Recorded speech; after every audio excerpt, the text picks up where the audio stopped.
Hey, did you steal that jersey? No. Not a fucking big baller.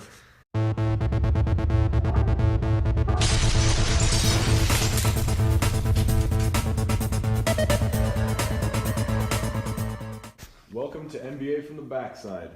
Two teams in the Eastern Conference that have been having a lot of success that weren't really expected to have been the Magic and the Knicks. They're both 6-4, and they're tied for third in the East.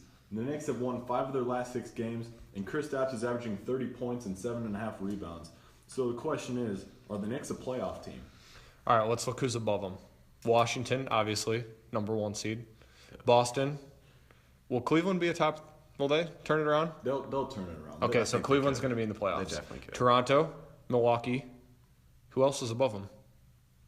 Possibly the 76ers. Ooh, yeah. The process. But I think both these could be like 7, 8, maybe higher. Yeah. So I think the Magic and the Knicks can make a playoff run if the Heat or the Hornets don't intercept them on the way there. But they could be on the verge of a playoff team.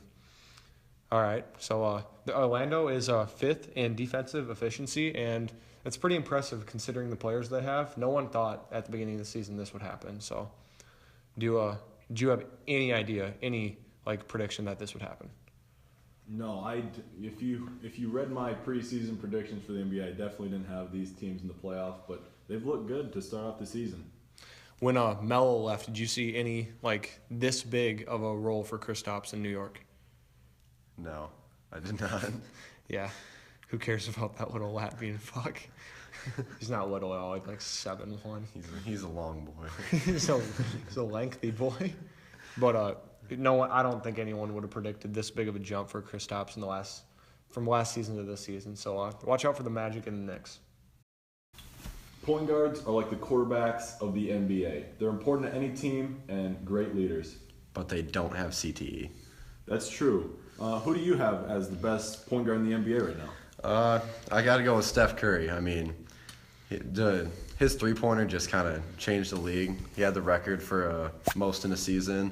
He has more than one season. I like the top 3 right now. Oh, yeah. it's quite a bit. Not to help your argument, but Yeah, that's right. He agrees with me, even though he doesn't admit it. Inside, he knows. He's a 2-time NBA champion, 2-time MVP, and yeah, he's pretty good. first unanimous MVP. Why am I helping you? But okay. Well, he's got Steph, and obviously a valid argument. But I think I'm gonna have to go with John Wall on this one, just because the two-way value he brings us to the league every night. He's bringing it offensively with his speed. He's debatably the fastest point guard in the NBA. His transition game's crazy. He's a much better passer, I think. He just finds people in the open court, can create off the pick and roll better. And just defensively, he's more up in people's face, gets more steals, and I just think he's more of more of a threat rather than athletically rather than skill set. Because Steph shoots a lot of threes. He's a great finisher, but he's not athletically gifted enough as John Wall, and I think John Wall's just better. And he's making an MVP case this season. Yeah, and you have his jersey behind him, so it might be a source of bias. Shut up. All right, point. well, who do you got next? Believe it or not, I got Russell Westbrook. Reigning MVP. He had the highest usage in the NBA last year by far. And people say that's a bad thing, but it worked. He's great at facilitating an offense. He just has so much pure athleticism, like John Wall. And he's possibly the best dancer in the NBA. So I would gotta second go that. Russell. Yeah, he's a good dancer, but how did that usage rate help him in the first round of the playoffs, bud? He did not have much help. That is, yeah. So we're all going to agree with John Wall after that? I think I would disagree. Well, Say you're wrong. highly heated debate, and it'll continue to be a debate for the rest of the season and seasons to come. Another big storyline that we've seen recently in the news is Eric Bledsoe being traded to Milwaukee. The Bucks, they've gotten off to a slow start. 4-6 is their record so far, and Jabari Parker is out until February. Giannis is putting up huge numbers, but he has little help on the offensive end.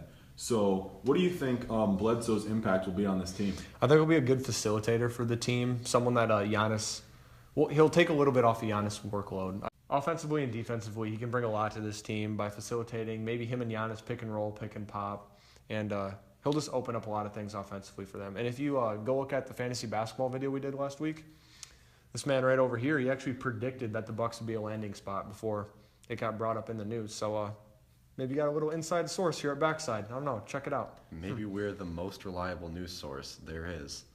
Ever. Yes. Ever. That's a fact, yeah.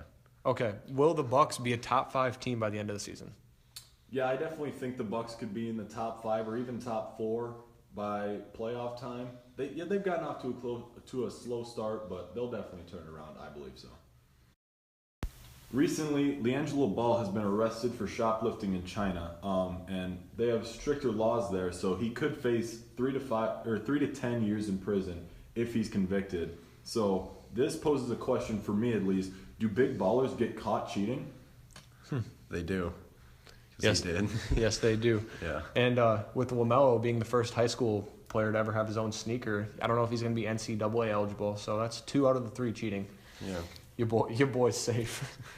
But this has a pretty big impact on UCLA. I don't know about like on the court, but definitely with off court issues. There's a couple other players that were arrested too, and this was at a Louis Vuitton store. So that's like not like just a pack of gum. This is some big shit. Like people just don't like, oh, some like $4,000 dress is. Why would he buy a dress or steal a dress? Oh, why a coat? Why would a $4,000 coat just be like? Probably in the back somewhere. No, they're gonna notice that he got it stolen. And 3 to 10 years in prison.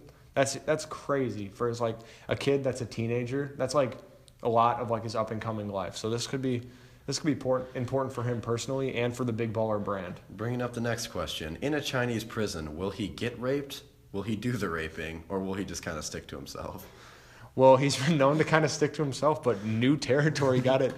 Maybe he's gonna mark his territory, like mark his ground. I feel like he's a big guy in a Chinese prison. Yeah, what is he, like 6'5", like he's a big guy. 220, 230?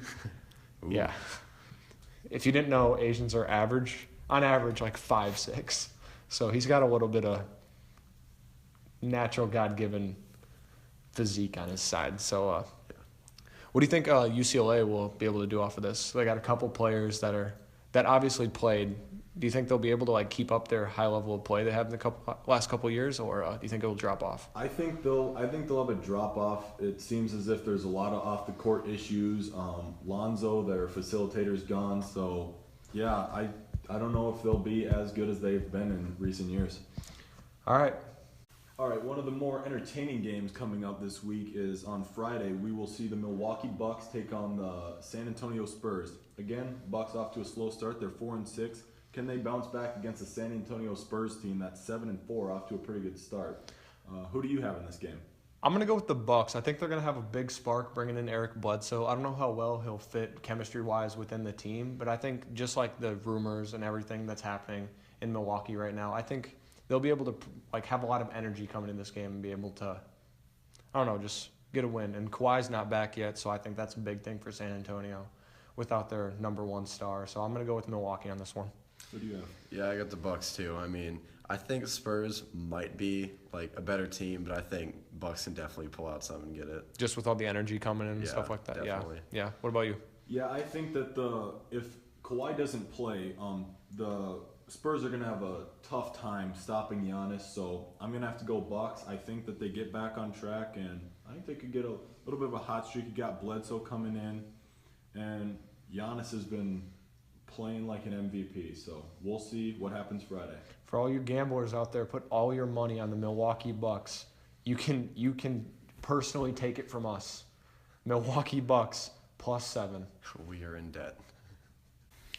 If you like that, go ahead and check out the website. The link will be in the description. We got good NFL, NBA, fantasy football, and fantasy basketball advice and content out there, so make sure you go check that out. And if you like the video, like, comment, and subscribe. All right, I'm going to head out to the Louis Vuitton store. Hey, you forgot your wallet. I'm not going to need it.